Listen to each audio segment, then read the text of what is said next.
When the language of faith is used to justify state violence, exclusion, and nationalism, we have to ask who that faith is really serving. Today, we're talking about why queer liberation theology isn't a threat to Christianity, but a historic, life-giving response to systems that keep telling some people they're disposable.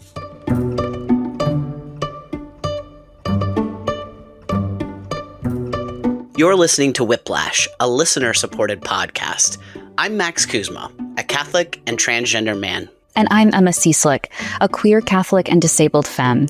And today we will be discussing queer liberation theology in an episode that will touch on the current events, including the latest news from Minneapolis as well as Venezuela. So this show is not typically about breaking news. We do often discuss items from the news, especially in our ongoing conversations about the way Catholicism and nationalism intersect through decades of culture war rhetoric and groundwork. We have also discussed breaking news regarding Pope Francis's death and the election of Pope Leo, but generally, again, we try to stick to Catholic-specific issues. Today, the main subject matter of our conversation concerns liberation theology, a subject deeply connected to current events regarding who exactly is free in the land of the free. Absolutely. This conversation will include discussions of state-sanctioned violence, including a description of Renée Good's death, violence against marginalized groups and minorities, racism and white supremacy, queerphobia, and the ways deviation from heteronormative culture is violently punished, and more. Please take care of yourselves when listening and take a beat. If you're in a good space to start it, please feel free to join us or come back to us. We care about your mental health and want to make sure to alert our listeners to potentially activating or triggering topics. Thank you, Emma. When I started this podcast, my intention was not to be able to cover or speak to every issue, but to speak from my own experience and research on queer Catholicism and the moral and ethical dimensions of our lives, as well as the fundamentalism I grew up in and what those high control environments are like.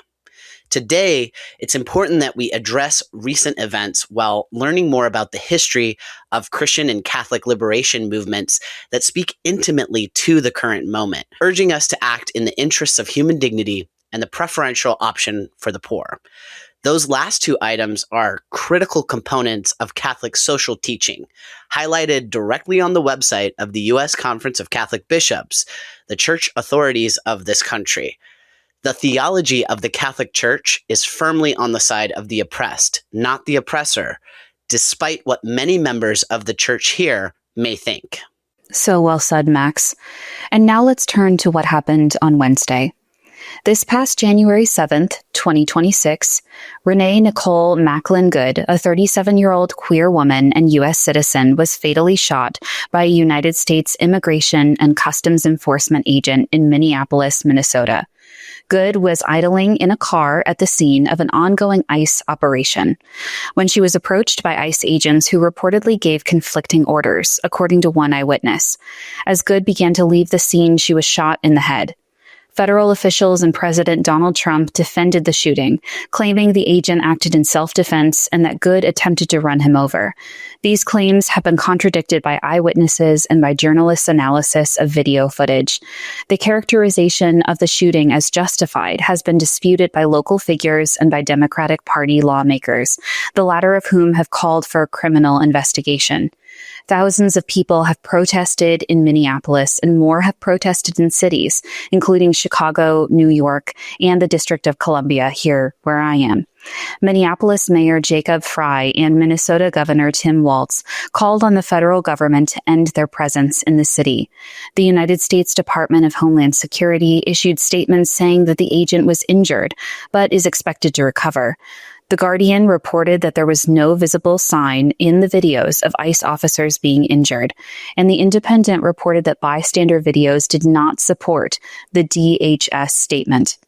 This is not the first time that the American people or a government agent has murdered an unarmed person. Just under 6 years ago, George Floyd was murdered by police officers in the same city. His death was a breaking point for many who had witnessed police brutality against people of color for years. While people are eager to say Good's name, we cannot say or remember her without remembering and saying the names of Black and brown men and women, especially disabled people of color, who have been murdered in the hundreds by the police. Their names are often unsaid, their murders unquestioned. People have been and will continue to say Good's name largely because she was a white woman. But the names of Black and brown people go unsaid and unrecognized because of a system that performs outrage about violence against white bodies.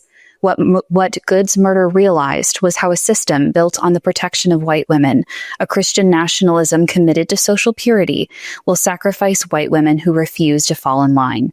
And while it is important to recognize the Black and brown people who have been killed by ICE agents, and let's be clear, ICE agents have killed people before, including people that are currently held in detention and detainment facilities throughout the United States and abroad.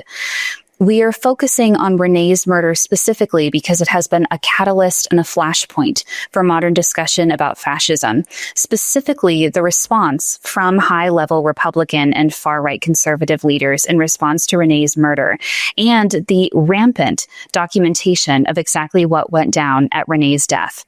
Yes. So as you mentioned, Renée Nicole Macklin Good was a 37-year-old U.S. citizen. She was a poet and writer from Colorado Springs who lived in Minneapolis with her wife and 6-year-old child.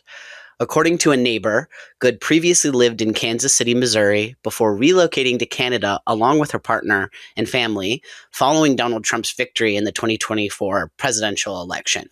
Later, she moved to Minneapolis. Good had been married twice before. She and her first husband had 2 children.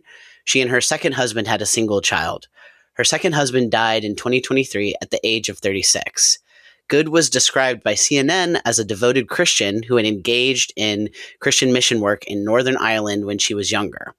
DHS Security Secretary Kristi Noem alleged that Good had been, quote, stalking and impeding ICE all day. Several Minnesota state officials claimed Good was acting as a legal observer of ICE's activities at the time of the incident, but Good's ex-husband said that Good was only on her way home after dropping her son off at school. Her mother said that Good was not involved with the protests challenging the ICE activities. Yes. And in response to this event, Vice President and Catholic convert J.D. Vance made a rare appearance Thursday in the White House press briefing room, underscoring the administration's eagerness to make him a point man on Minnesota. He joined the White House press secretary Caroline Leavitt to discuss the administration's response to the shooting and to an ongoing fraud investigation involving the alleged misuse of welfare funds in the state. Vance was critical of Governor Walz, his Democratic opponent for vice president in 2024, and announced the creation of a new position, Associate Attorney General, to tackle fraud probes in Minnesota and other states. These are his words. Vance asserted that the media has failed to cover that Nicole Good was, quote, part of a broader left-wing network to attack, to dox, to assault, and to make it impossible for our ICE officers to do their job. If the media wants to tell the truth, he added, they ought to tell the truth that a group of left-wing radicals have been working tirelessly, sometimes using domestic terror techniques, to try to make it impossible for the President of the United States to do what the American people elected him to do, which is to enforce our immigration laws. He also said, quote, you've got to be a little brainwashed to get to the point to where you're willing, not just to protest, that's fine, not peacefully protest, but throw your vehicle in front of legitimate law enforcement officers and drive your car into them. To get to that point, you have to be, I think, radicalized in a very, very sad way. Vance said without offering proof of Good's evidence of being radicalized. After footage from the event went viral online, Trump, Vance, and other high-ranking members of the administration argued that the footage shows the shooting was justified. Minneapolis Mayor Jacob Fry, a Democrat, called the claims BS, while Minnesota Governor Tim Walz accused the administration of promoting, quote, propaganda. As you mentioned, Vice President J.D. Vance is a Catholic who converted in 2019. That year, he was interviewed by Rod Dreher for his publication, The American Conservative. Dreher asked Vance, quote, to what extent do you expect your Catholic faith to guide your views on public policy? Vance replied, quote, my views on public policy and what the optimal state should look like are pretty aligned with Catholic social teaching. That was one of the things that drew me to the Catholic Church. I saw a real overlap between what I would like to see and what the Catholic Church would like to see. I hope my faith makes me more compassionate and to identify with people who are struggling. But my politics have been pretty consistent over the past few years." End quote. So let's define Catholic social teaching to see whether Vance has been more compassionate and identified with people who are struggling. Catholic social teaching, often abbreviated as CST, is the Church's body of doctrine and principles, guiding how people should live and build a just society, rooted in the Gospel's call to love God and neighbor, focusing on human dignity, the common good, solidarity, and the preferential option for the poor. It addresses issues like justice, poverty, labor rights, and care of creation. It's a moral framework for shaping political, economic, and cultural structures to reflect God's love and justice for all, especially the vulnerable, stemming from the work of a pope who lived in 1891, one who inspired our current pope's choice of name, Pope Leo XIII, and his encyclical Rerum Novarum, or Rights and Duties of Capital and Labor. Pope Leo XIV has been a vocal critic of both J.D. Vance specifically and towards many of the actions and events that have occurred during the second Trump presidency. For example, when he was still Cardinal Robert Prevost, he posted a social media link on X on February 3rd, 2025, to an article from the National Catholic Reporter titled, "J.D. Vance is wrong. Jesus doesn't ask us to rank our love for others," in response to news that Vance had used the Catholic principle of Ordo Amoris to justify an America First principle of prioritizing national interests over the gospel call to love one's neighbor. Pope Leo has also responded to other issues that have come up with the Trump administration, including the January 3rd military operation conducted in Venezuela of this year and in the capital, Caracas, where President Maduro and his wife, Cilia Flores, were staying and eventually captured. The administration framed the operation as part of the U.S. campaign against illegal drugs, with Trump later suggesting the operation was a means of forcing regime change. He added the operation was in line with a foreign policy doctrine that asserts U.S. influence in the Western Hemisphere, saying that under Maduro, the South American country was, quote, hosting foreign adversaries and acquiring menacing offensive weapons, unquote, that threatened U.S. security. Additionally, Trump has expressed a desire to control Venezuela's oil industry, claiming that the country had stolen it from the U.S. Trump said that as his administration, quote, runs Venezuela, it will fix the country's, quote, badly broken oil infrastructure and improve its petroleum refining and extracting operations. He also informed business friends in the oil industry of this action before even mentioning this to the U.S. Congress. Yes, and in response to the event, Pope Leo XIV, himself born in Chicago, appeared at the Angelus window overlooking St. Peter's Square, as he typically does, to address the public and spoke out against U.S. actions in Venezuela, calling for the safeguarding of the, quote, country's sovereignty. Previously, Leo called on his senior clergy in the United States to speak out on the need to protect vulnerable migrants, which resulted in a statement by the U.S. bishops where they denounced the, quote, dehumanizing rhetoric and violence, unquote, leveled at people targeted by Trump's deportation policies. Leo also later went public with an appeal that migrants in the United States be treated, quote, humanely and with dignity. Last year, the Pope blessed a chunk of ice from Greenland and criticized political leaders who ignored climate change. He said supporters of the death penalty could not credibly claim to be pro-life and argued that Christians and Muslims could be friends. He has also signaled a more tolerant posture towards LGBTQ+ Catholics, permitting a queer pilgrimage to St. Peter's Basilica and meeting with ally and advocate, Jesuit Father James Martin, to affirm his outreach ministry. So back to Venezuela for a minute. The United States has had a complicated history with Venezuela. In the early 1800s, as Venezuela fought for independence from Spain, the U.S. officially claimed neutrality, but quietly allowed independence movements to buy weapons and supplies. This meant that while the U.S. was not fighting Spain directly, it was still materially supporting anti-colonial efforts in the region. In 1821, the U.S. formally recognized Gran Colombia, the short-lived federation that included present-day Venezuela, indirectly recognizing Venezuela's independence. Despite this, early U.S. diplomacy treated Venezuela as part of a broader regional project rather than as a standalone nation. When Venezuela became fully independent in 1830, U.S. diplomatic relations continued without interruption. This established a pattern that would kind of repeat. The U.S. prioritized regional stability and access over genuine political alignment with Venezuela itself. By the early 20th century, tensions emerged. In 1902 to 1903, Britain, Germany, and Italy imposed a naval blockade on Venezuela to force repayment of foreign debts. Venezuelan President Cipriano Castro expected the United States to intervene under the Monroe Doctrine, which opposed European interference in the Americas. Instead, the U.S. refused to act, arguing that the doctrine only prevented Europeans from seizing territory, not from using military pressure to collect debts.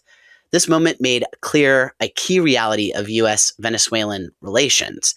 U.S. opposition to European power in Latin America did not mean protection for Latin American sovereignty. From early recognition to selective intervention, U.S. policy toward Venezuela has consistently been shaped less by solidarity and more by strategic and economic interests. Very well said, Max. And the same systems did not end in the early 20th century. They hardened during the Cold War when the United States moved from selective restraint to direct intervention across Latin America. The military dictatorships that swept the region in the 1960s and 1970s were not simply the result of internal instability or economic crises. They were actively shaped, trained, and supported by U.S. foreign policy, which treated Latin America as a containment zone against the spread of communism after Cuba. At the center of U.S. Cold War intervention in Latin America was the School of the Americas, a U.S. Army training facility for Latin American military and security personnel established in 1946. It was intended to teach military cooperation and professionalism, but over time, its curriculum shifted towards counterinsurgency and other combat tactics, reflecting the priorities of the United States national security establishment.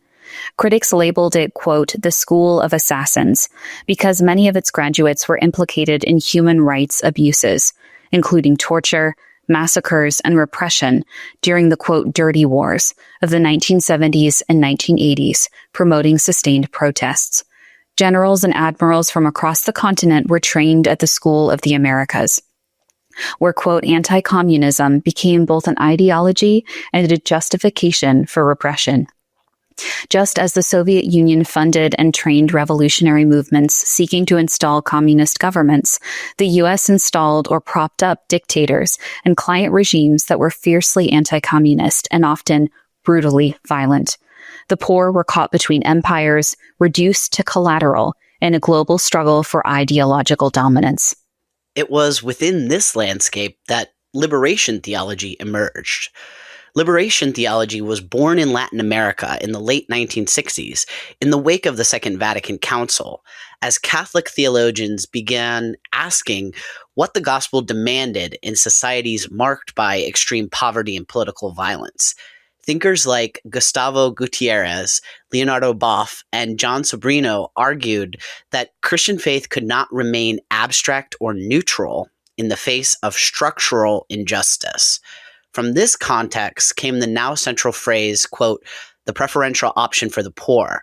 They claim that Christians are morally obligated to prioritize the lives and dignity of the poor and vulnerable, not as charity, but as a matter of justice. To make sense of poverty that was systemic rather than like accidental, liberation theologians drew on Marxist social analysis, especially critiques of class inequality and global capitalism. This did not mean adopting Marxism as a belief system, but using its tools to diagnose why entire populations were trapped in poverty. That move, however, made the movement deeply controversial. Under Pope John Paul II, the Vatican, led doctrinally by Joseph Ratzinger, who later would become Pope Benedict XVI, warned that emphasizing class struggle and political liberation risked reducing Christianity to material, earthly concerns or aligning it too closely with communism. Yes, and still liberation theology was not confined to the classroom. It shaped based ecclesial communities across Latin America, small grassroots church groups where scripture, daily life, and political reality were read together. These communities helped ordinary people organize around land reform, labor rights, and resistance to military regimes. In places like El Salvador, figures like Oscar Romero embodied the heart of the movement, condemning the violence of the ruling elite while also refusing to sanctify revolutionary violence that treated the poor as tools rather than people. Critics inside the church have often framed liberation theology as a distraction from salvation, too focused on the, quote, earthly kingdom and not enough on heaven.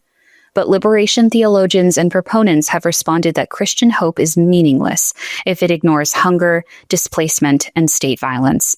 That logic eventually found its way into official teaching. The Catechism itself, in paragraph 2241, affirms that wealthy nations have an obligation to welcome migrants and protect human dignity, language that echoes liberation theology's insistence that faith has social consequences. Pope Francis, the first Latin American pope, drew from liberationist ideas, particularly in his advocacy for economic justice and environmental stewardship, as seen in his encyclical Laudato Si. Under his leadership, many principles once viewed suspiciously, preferential concern for the poor, critique for economic exploitation, resistance to imperialism, were highlighted as central components of Catholic social teaching. The father of liberation theology, Gutierrez, a Dominican priest, was never censured and later celebrated Mass with Pope Francis. Today, with some examples we discussed earlier, you can see how Pope Leo XIV has signaled a continuation of Pope Francis's leadership in regards to the Church's social teaching and position towards human dignity. In the U.S., Dorothy Day, who lived from 1897 to 1980, was a renowned American journalist, activist, and co-founder of the Catholic Worker Movement with Peter Maurin, advocating for the poor and social justice through radical Christian principles.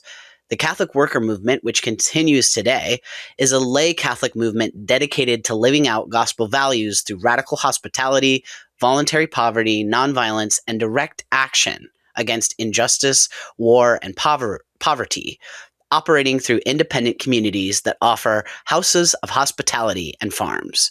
It combines faith with social justice activism, emphasizing personal responsibility, community, Catholic social teaching, and personalism, aiming to build a new society rooted in charity and justice. Dorothy Day wasn't a formal liberation theologian, but her life and the movement she co-founded profoundly influenced it, exemplifying liberative practices through radical faith, nonviolent action, and serving the poor, making her in some ways an unconscious pioneer and inspiration for later liberation theologians.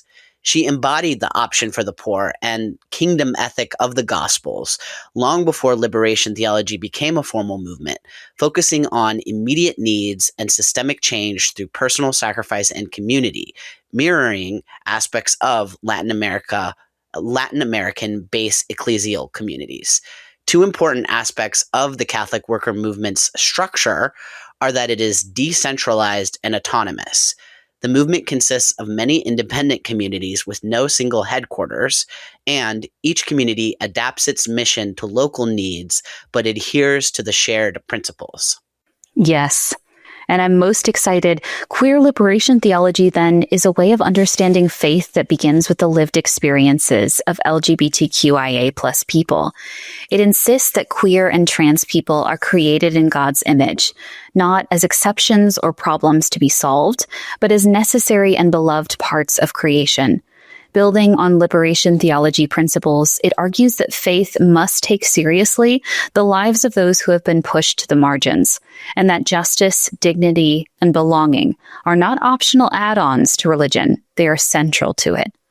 At its core, queer liberation theology challenges the idea that rigid gender roles or heterosexual norms are divinely ordained. Instead, it understands these systems as human constructions that have been used to exclude and control. It reads scripture through the lens of liberation, finding stories of disruption, boundary crossing, and radical welcome, and understands Jesus as someone who consistently stood with those deemed unacceptable by religious authorities. Like other liberation theologies, it names oppression clearly. Homophobia, transphobia, and enforced exclusion are understood as forms of structural sin, harms built into religious and social systems, not simply individual prejudice. Queer liberation theology applies the gospel call for justice directly to queer lives, refusing the idea that suffering or invisibility is spiritually redemptive. Importantly, this approach goes beyond simple affirmation or tolerance. While affirming theology often seeks to make space for LGBTQ plus people within existing structures, queer liberation theology asks whether those structures themselves need to change. It resists assimilation into systems that remain fundamentally hostile, and instead calls for transformation of theology, of institutions, and of how faith communities understand power and holiness. In essence, queer liberation theology makes the claim that LGBTQ plus people do not need permission to belong. Their love, bodies, joys, struggles, and survival are already sites of divine presence. It is a movement that seeks not just inclusion, but true liberation, working toward a faith and a world where queer lives are not merely accepted, but recognized as sacred. So well said, Max. And this is where we need to be really clear about what's happening right now. The violence we're seeing, whether it's immigration enforcement, militarized policing, or foreign intervention, is not random. It's part of a nationalist project that depends on fear, hierarchy, and exclusion, and it regularly works by radicalizing fundamentalist conservative religious people, both Christian and Catholic. It's also deeply tied to white supremacy, even when that language isn't used explicitly. All of this has been well documented in some of my work with Max on this podcast and in our essays, as well as by many other scholars and reporters. Structural oppression isn't primarily about hating someone for who they are. It's about systematically revoking resources from people because of who they are. Safety, mobility, housing, healthcare, legal protection. And once you understand oppression this way, the only way to address structural harm is to systematically support the people who've had resources taken away from them. That's why things like diversity, equity, and inclusion actually matter. DEI isn't about favoritism. It's about correcting imbalance and inequality at the root. When resources are distributed more justly, everyone benefits. The same political movements attacking DEI are also attacking liberation theology, and especially queer liberation theology. Both threaten a worldview that relies on rigid hierarchies: who counts, who leads, who belongs, and who gets erased. Liberation theology is the exact opposite of this controlling system. It says that God is already present among the poor, the displaced, the criminalized, the queer, the trans, that dignity isn't granted by the state or by the church or by citizenship or by respectability. It's inherent. And that's not some fringe idea. It has history. It has precedent. It has saints. It has movements that have sustained people through dictatorship, occupation, and violence. And crucially, it has living affirmation at the highest levels of the church. We've talked about how two popes from very different contexts, a Latin American pope shaped by poverty and dictatorship, and now a pope from the US who has directly challenged American nationalism, have both insisted that Catholic faith cannot be separated from the defense of true human dignity. That's so well said, Max, and so incredibly timely and important. Queer liberation theology sits right inside that lineage. It doesn't reject faith. It refuses to let faith be weaponized by white supremacy. It doesn't ask for tolerance. It demands justice. It names white nationalism, Christian supremacy, and state-sanctioned violence as sins because they destroy human life and distort the gospel. And that's why this matters right now. When people claim that liberation theology is dangerous or, quote, too political, they reveal their comfort with the violence as it currently exists. Liberation theology, especially queer liberation theology, interrupts that comfort and our privilege. It asks who is being crushed so that others can feel secure. And it offers something better. Not fear, not hierarchy, not purity tests, but solidarity, repair, belonging, a vision of community where the most vulnerable aren't managed or silenced, but centered. That's the heart of it. Nationalism tells us that some people must be sacrificed for order. Liberation theology tells us that no one is disposable. And that difference isn't theoretical, it's the difference between life and death. And it's a difference the church, at its best, has the opportunity to live out. And also, I want to build on what you just talked about, Max, which is a wonderful framing for this conversation of how this ties in not only with white Catholic nationalism, but also with Crusader core that we've talked about, specifically mobilizing white young Catholic men towards an extremist ideology and glorification of a historical falsity. I think and want to highlight specifically Josiah R. Daniels, the opinion editor for Sojourner's piece, America First Resurrects the Logic of Crusades in Venezuela. I think it's especially important to think about the fact that in this specific moment, the idea as circulated on DHS and other social media government accounts of trying to protect this hemisphere of ours is one that's rooted in an extractive policy of colonialism that ties all the way back to church conquests of this time period. It's especially important, too, because it talks, just as you said, Max, about the ways in which America has historically abused, exploited, and extracted resources from Latin America is indicative of this Crusader ideology as well. Absolutely. Yeah, I think what was so interesting about doing the research for this episode is really understanding the true context of political actions. Because when it comes to liberation theology, we mentioned about how there's a resistance because of some exploration of Marxism within the building of the framework, I guess. And many people are just so quick to, in America, are so quick to be negative towards communism and socialism, but critically without truly understanding them. There's a very black and white mentality of like communism bad, capitalism good, without an interrogation of kind of the depth and the details. And that is one area where I think Catholicism has the opportunity to be a space where you can look at things without having that black and white idea. Catholicism is not supposed to be automatically conservative or automatically liberal. Like, it's not supposed to be able to be slotted into these political systems. And I think that's something that Pope Leo has been very clear about and has, demonstrated in his pontificate so far.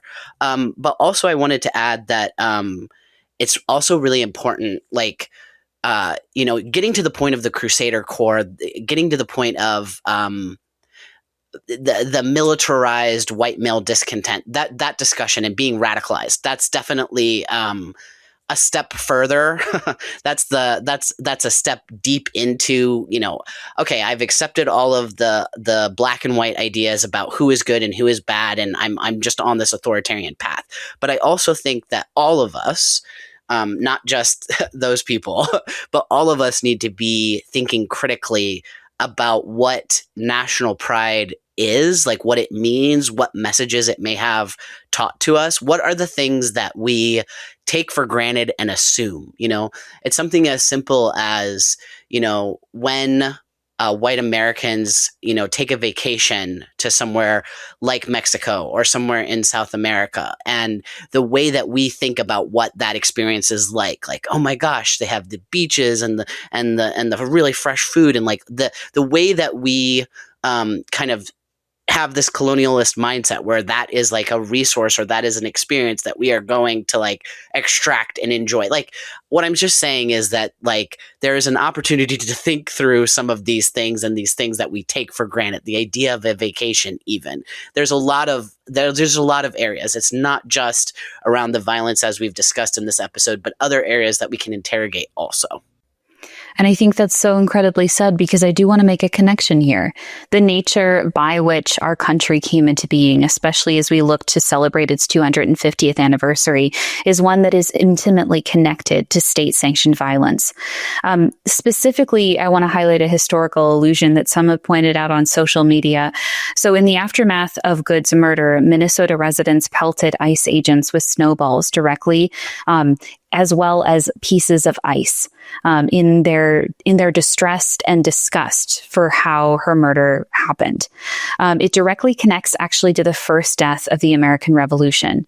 When British soldiers flooded Boston in 1770, locals began to throw rocks, ice, and snowballs at them, and the soldiers retaliated by shooting them, shooting some of the first shots of the American Revolution. The first to die was Crispus Attucks, a man of African and indigenous descent. He was the first person to die for the nation that is celebrating its 250th birthday. And just as we talk about the nation that we celebrate and a nationalist identity, as you mentioned, Max, is inherently connected to an idea of conquest and conquering, and also at the same moment inherently connected to resisting state-sanctioned violence in itself. So not only is liberation theology connecting to the roots of Catholic and Christian gospel teachings itself, but the ways in which we reflect and resonate with the 250th anniversary of America is referencing back to the ways in which American nationalism has been parodied and has been exploited for jingoistic and different xenophobic ends. It's not trying to get back to an inherent truth, but trying to talk about the ways in which we can unpack and utilize our histories and our systems of belief for good. Definitely. That's well said, Emma. And I also think I want to say a little bit more about queer liberation theology itself, too, because most of this episode is kind of trying to show how all these things are connected. So I didn't get to like go in too deep to queer liberation itself. But what I want to say about it is it's really interesting that a lot of Protestant traditions, and I've experienced this through, when I first started my transition, I was leaving the Catholic fundamentalist bubble. And then I found, many affirming churches like the Metropolitan Community Church. And when I walked in, the first thing I saw above the altar was a stained glass cross that was rainbow colored. And I was like, okay, so this is a very different way of welcoming LGBTQ people and meaning it, like really meaning it. And then, as I was starting my transition and trying to process and deal with what I had experienced from this Catholic fundamentalism and how it had harmed me, I discovered the exvangelical. We've talked about this before, the exvangelical hashtags online and on social media, on Twitter. And I was witness to these conversations where people were able to parse out and talk about things. It's where I learned terms like purity culture for the first time, or different concepts of deconstruction. Like that's where I first learned those things. And I think I'm wanting to make the point that a lot of the work of queer liberation theology today is concentrated in Protestant spaces. We are still working on developing our Catholic queer liberation theology, but it is my hope part of the work of this podcast episode is showing we have a beautiful tradition in liberation theology, which is inherently Catholic and inherently flowed from Vatican II. We have all of the frameworks and everything that we need to connect it to, like, to create the connection to queer liberation theology. And on that note, I'm also pretty excited that Pope Leo, working on like something that tries to synthesize both of them. I kept getting, I get that, saying Pope Francis when I meant Pope Leo constantly. But with Pope Leo, I'm really excited that he is now highlighting Vatican II and referred to it as a guiding star for the church. Like, this is a direct rebuttal to, first of all, again, all this Catholic nationalism, all this high control Catholicism.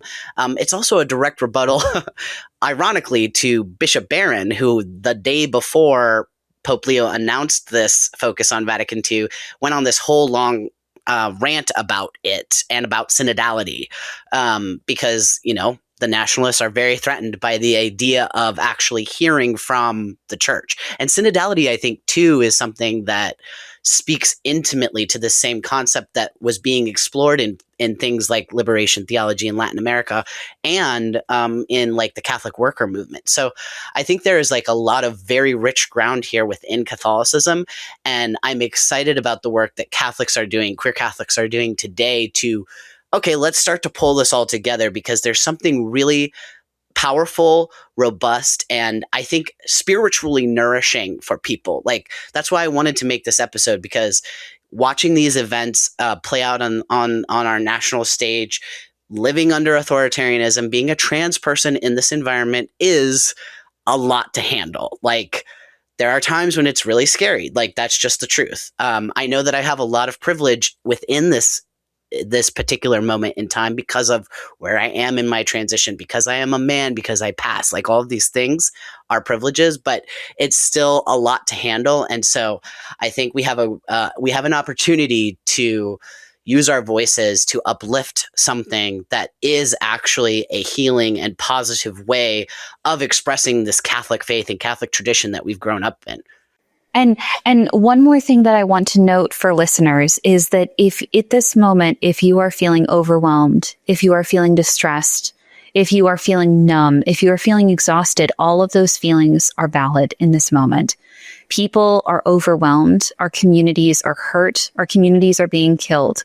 And it is okay to feel those feelings and also to take a breath to protect yourself and others. I want to also note that not only is it a spiritual calling to remember the histories of queer liberation theology, but it is also a spiritual act to bear witness to the violence that we see and to hold our state institutions and our representatives accountable to what we witness with our eyes and ears. We were being asked, Americans were being asked to deny what we witnessed, what we heard, what we saw, what we experienced in those moments in the video on the ground. George Orwell warns about this in 1984 when he writes, quote, "The party told you to reject the evidence of your eyes and ears. It was their final, most essential command." Unquote. So for those people who are feeling at this moment, one of the most radical and spiritual acts that you can do is to bear witness to what you observe, what you sense, what you see, what you hear, what you know to be the truth, to continue to stand in that truth with yourself. And for those of you who are wondering what steps of action that you can take moving forward, I have a couple suggestions. Sometimes action can feel better, even if it's small, in moments where the tragedy and the devastation feel immense. So what you can do in this moment is to continue to stand by your communities. It can be scary, but as we've seen, people, even those with privilege, are at the heart of and will continue to be attacked by ICE. So many of us, the devastation for this week was the expectation and understanding that our white privilege and our passing would protect us. But as Renée Good's death taught us, that will not protect us any longer.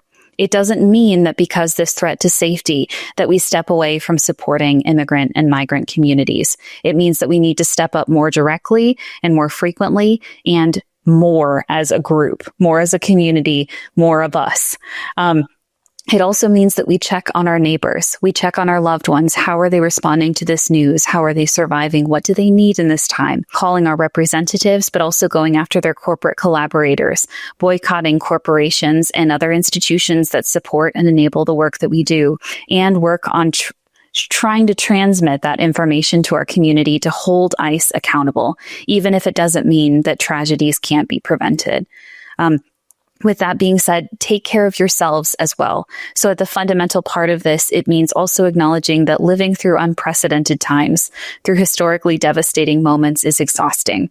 If that means that you take a nap, if that means that you take time for a hobby, if that means that you take time to call a friend or just sit down with a pet or a loved one, do that to help yourself. Because liberation theology at its very core is saying that we cannot liberate each other without first liberating and protecting ourselves. Well, very well said, Emma. And I think that also speaks to kind of, there are so many more spiritual practices that are available to us than what we really have been taught, which again, unpacking kind of frameworks and expectations of what these things mean, what nationalism is, what it means to be proud to be from America, what it means to be a Catholic, like unpacking and thinking critically, okay, so why was I taught that those things mean that? And to your point too, connecting to Renee as a white person and this idea of like the privileges that we have and what does protect us or what doesn't protect us. I think that there's a deep well of self-work, as you mentioned, and exploration to be done around those topics. Like, so many people have at various points with the actions of Trump just dismissed him because it's like, well, this doesn't affect me, and it's that thinking that really does run contrary to the gospel, which is why it's so upsetting to see church hierarchy, members of church hierarchy, or as a body in the US kind of roll over or not really put up much of a fight against some of these things, or even worse, to criticize politicians that are, trying to do something against it. So like when Bishop Barron, who is a bishop in Minnesota, he didn't have anything really to say as of yet that I've seen about current events, but he can, speak out negatively against the election of the mayor of New York City. Like, that's a huge disconnect. I mean, here's a Mamdani quote that I've just seen just today. He said, "When I speak about making our city more affordable, my vision is not limited to the homes that we live in or the childcare that we're making universal. It's also a vision where we make it possible for working people to afford lives of joy, of art, of rest, of expression." And so, there's a clear opportunity to present something that actually speaks to the material needs of people instead of all these culture wars that have surrounded people like me, trans people. Like, Trump is always saying transgender for everybody, which admittedly is a little funny as a concept.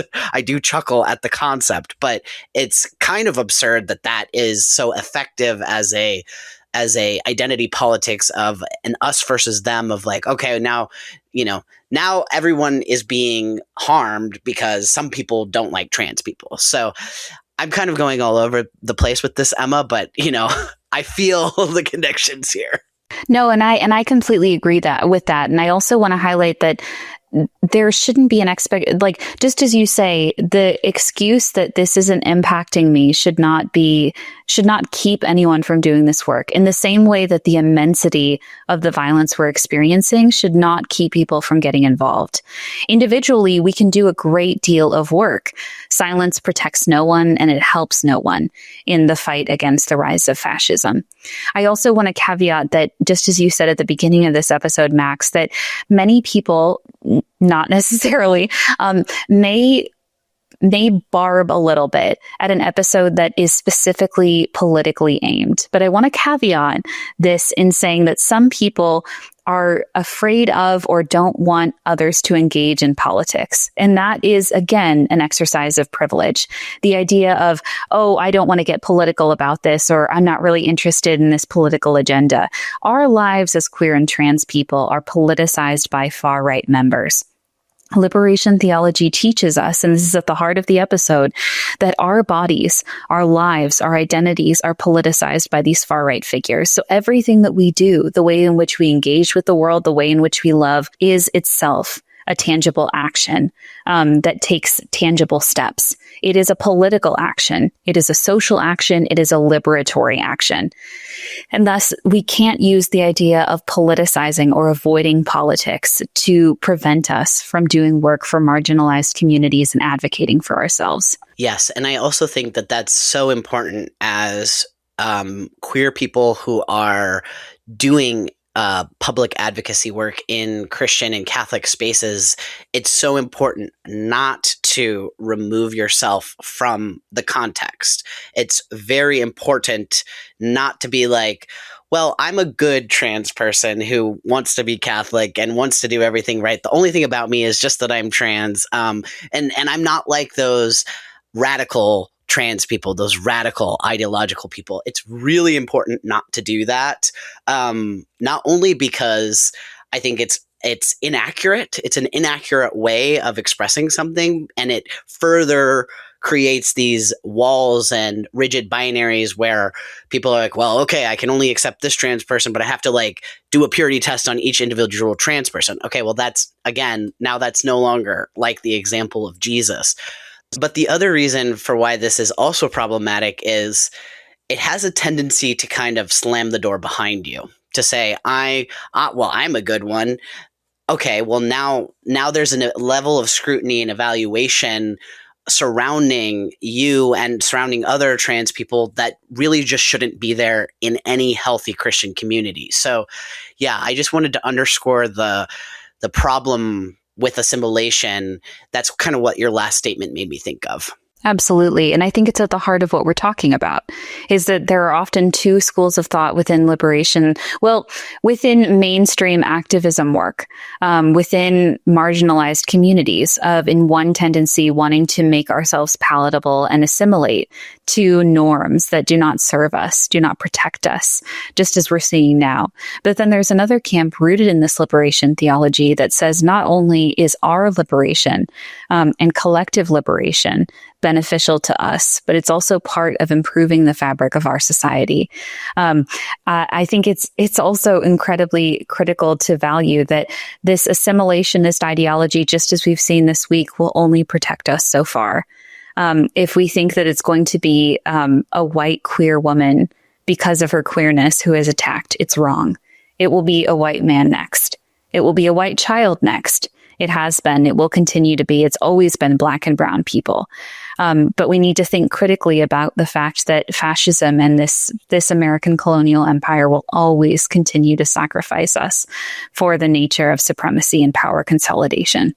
So liberation for all of us and collective liberation is the only way we move forward.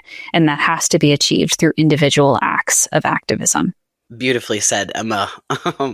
There is also just one more thing I wanted to add, which is, it was those groups in Latin America in the 1960s that laid the groundwork. Like, that was a new thing that they were exploring and expressing. And now it has changed things. It has created a lineage and a structure and a framework.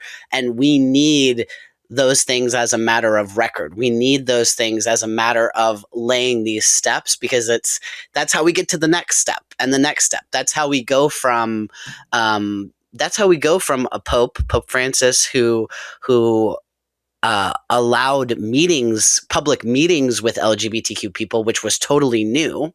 That's how we then got to now there is an LGBTQ pilgrimage, and that work was all done by queer people. But I'm just drawing the attention to this fact that you need the first step to take the next step. So it's just a point of that. I think that's why it's so important that we uplift and show examples of what these liberation theologies and queer liberation theology can look like, because we need the conversation to start somewhere, and we need the momentum to grow. And I think it's important also that, just as you said, Max, we're highlighting that the ways in which that we seek liberation need to be done in historical solidarity with people who have done this work before. I want to highlight especially that often many young people, not necessarily their fault, but because of a lack of historical education, don't understand that we've fought fascism before. There are tools that we have at our disposal, tools of resistance, tools of liberation that we can use in order to fight this empire, to fight American Christian nationalism. It is only in recognizing our history, one, that we do not repeat the mistakes or feed into extremism, but two, that we can figure out the most effective ways in which to resist fascism and its rise. So we can only do this, just as we do liberation theology, with a key appreciation, a key love and dedication, and awareness of the ancestors who have come before us and who have laid the groundwork.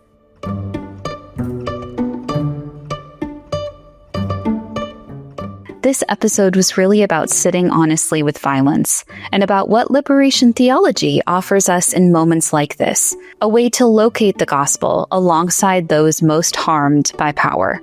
We're really grateful for you for spending this time with us. If this conversation resonated with you, please leave a comment, share it with a friend. These are all the things, but it really does help. Pass it along to someone who might need it. Thanks for listening. Please take care of yourselves and take care of one another. It's at the heart of liberation theology and all that we do on this podcast. Goodbye.